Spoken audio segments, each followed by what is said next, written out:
చూసారా కొబ్బరి బోండం పొట్టు దీనికి అసలు ఎందుకు తీస్తున్నాడో నాకే అర్థమవుతలేదు ఫ్రెండ్స్. దానికి కొబ్బరి వాటర్ తాగిన తర్వాత దాని పొట్టు మొత్తం ఉడవీక్తుండు. అలా ఉడవీక్తూ ఈ కత్తెర పరిస్థితి చూడండి, ఇలా అయిపోయింది. దాన్ని ఇరగొట్టిండు ఫ్రెండ్స్. అర్థం లేని పనికి బంగారం వస్తుంటే కత్తెర బలైపోయింది ఫ్రెండ్స్.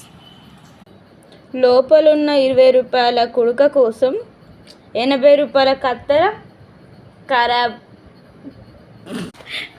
కుడుక రాలేదు, నా హెమ్మింగ్ చేసుకున్న కత్తెర పోయింది.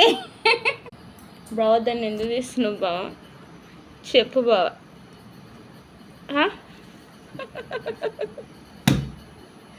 బావ ఇరిగిపోయింది ఇది. అదేది దింది తోకేది దింది, ఇల్లు ఇరికిందా? అయ్యో దేవుడా, ఇల్లు ఇరికిపోయింది. పాపం ఎన్నో రోజుల నుంచి హెమ్మింగ్ కత్తెర ఫ్రెండ్స్, చూశారా? ఫైనల్గా ఇలా అయిపోయింది.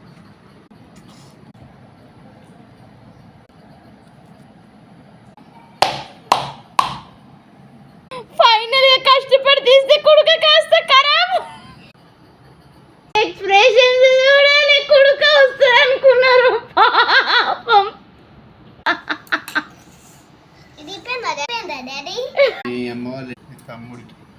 మా తమ్మునికి ఖరాబ్ అయింది. అమ్మా ఖరాబ్ అయిందంతా మా తమ్ముడికి పంపిస్తాడంట. మంచిగా ఉంటే మీరే తిందురు కదా.